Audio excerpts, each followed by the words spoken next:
Hello everyone, আসসালামু আলাইকুম। আপনারা সবাই কেমন আছেন? আলহামদুলিল্লাহ আমরাও ভালো আছি। তো অনেকদিন পরে একটা ব্লগ নিয়ে আসলাম। আমরা কেন ঘুরতে যাচ্ছি এই জন্য পুরো ব্লগটা দেখতে হবে, যে কি উপলক্ষে আজকে আমরা বাহিরে খাওয়া দাওয়া করতে যাচ্ছি সন্ধ্যার দিকে। তো এই দেখেন আমার পণ্ডিতের শীতের পোশাক ফার্স্ট পরছে। হ্যাঁ, মার্শাল্লাহ বলবেন অবশ্যই। আর এই যে নিধি পণ্ডিত। তো অনেকদিন পরে আমরা বের হচ্ছি, আর ফার্স্টেই আমরা আমাদের দোকানে যাই, সেটা হলো নিধি গিফট কর্নার। তো ওখানে চলে যাই, আমরা দৃষ্টি আর জীবনের জন্য ওয়েট করি। এই দেখো এই দেখো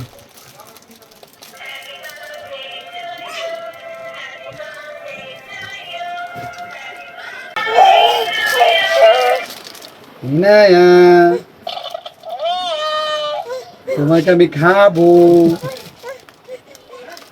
ভয় পায়। সুন্দর একটা গাড়ি, এই যে আমার ইনুর জন্য এটা নিয়ে নিলাম, ইনায়ের জন্য এটা নিলাম। হ্যাঁ, নিধি চালাবে, কিন্তু আসলে নামে হলো ইনায়ের, কিন্তু কাজে হলো নিধি। এই যে মাম্মা কিছুটা কি করতেছে ওখানে সেলিম? তো আমরা দৃষ্টি আর জীবনের জন্য ওয়েট করতেছি, আর এই ফাঁকে আমার ছোট মেয়েটার জন্য একটা কার নিয়ে নিই। আর এখানে নিধি তো যতবার আসবে নিজের দোকান থেকে কিছু না কিছু সে নিয়ে যাবেই। তো এখানে ওদের জন্য ওয়েট করতে করতে ইনায়া আর নিধি একটু খেলাধুলা করতেছে। এই যে আমার দোকানের ছেলেটা আবার ওকে গাড়ি করে দিচ্ছে, এটা দিচ্ছে সেটা দিচ্ছে, কারণ সে এখানে আসলে পাগল হয়ে যায়, এটা ধরে সেটা ধরে। আর তার নানান টাইপের খেলনা লাগে, এক খেলনা দিয়ে সে দ্বিতীয়বার খেলতেও চায় না।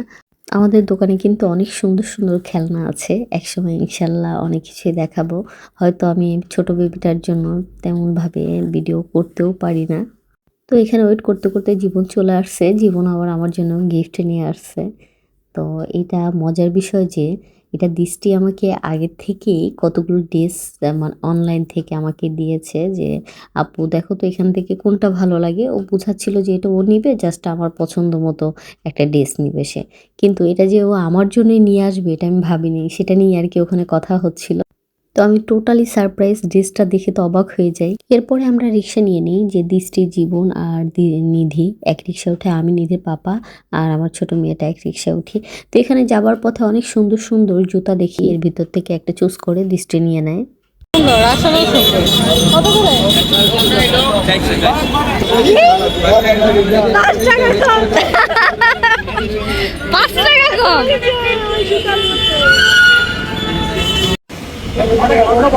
মাম্মা মাই বেবি। এখানে দেখেন জীবন ইনায়াকে কি সুন্দর করে কোলে নিয়ে যাচ্ছে, আর সবচেয়ে মজার বিষয় জীবনের কোলের থেকে ইনায়া নামতেও চায় না, অনেক বেশি পছন্দ করে।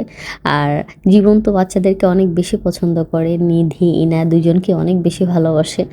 তো আমরা হাঁটতে হাঁটতে ঠিক আমাদের জায়গায় চলে যাই, কারণ আমি যতবার আসি ঠিক ওই প্লেসটাই, এই জায়গাটাই কেন জানি আমি ফাঁকা পাই।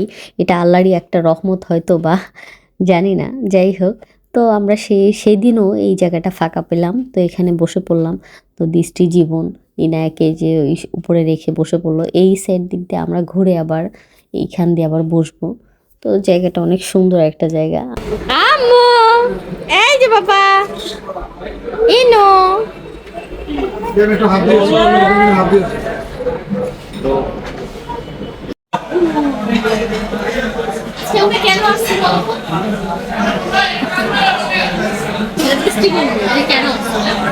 কেন আসছো আজকে বলো?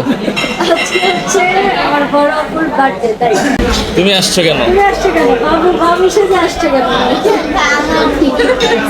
তোমার কার বার্থডে আজকে? ও এই যে তোমার আম্মু, আর আমার হচ্ছে আপুর বার্থডে। আমার আপু যে এটা এনে, তুমি আসছো কেন?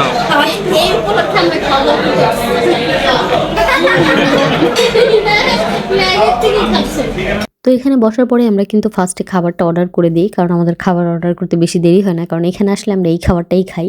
তো এখানে খাবার অর্ডার করার কিছুক্ষণ পরে খাবার চলে আসে। তো এখানে আমরা খাওয়া দাওয়া করতেছি। আর সবচেয়ে খারাপ বিষয় যে আমার বার্থডে কেকটা কাটা হয়েছে রাত 12টার দিকে, বাট সেটা আমি ভিডিওই করিনি, আমার খেয়ালই নেই, আমার টোটালি মাথায় ছিল না। কাটার পরে তখন মনে আসছে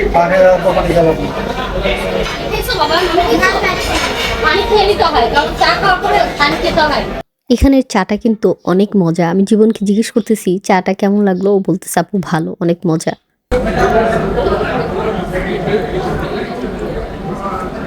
চাটা কেমন দিচ্ছি? কেমন?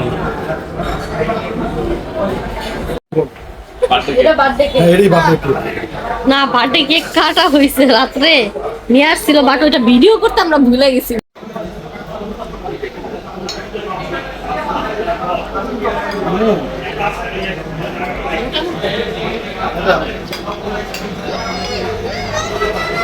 দাও একটু, আর একটু খা, দেখছো? মতো টাঙ্গা মারছে ও কেমন করে? এটা কি লেবু? বাই দাও, সবাই বাই দাও।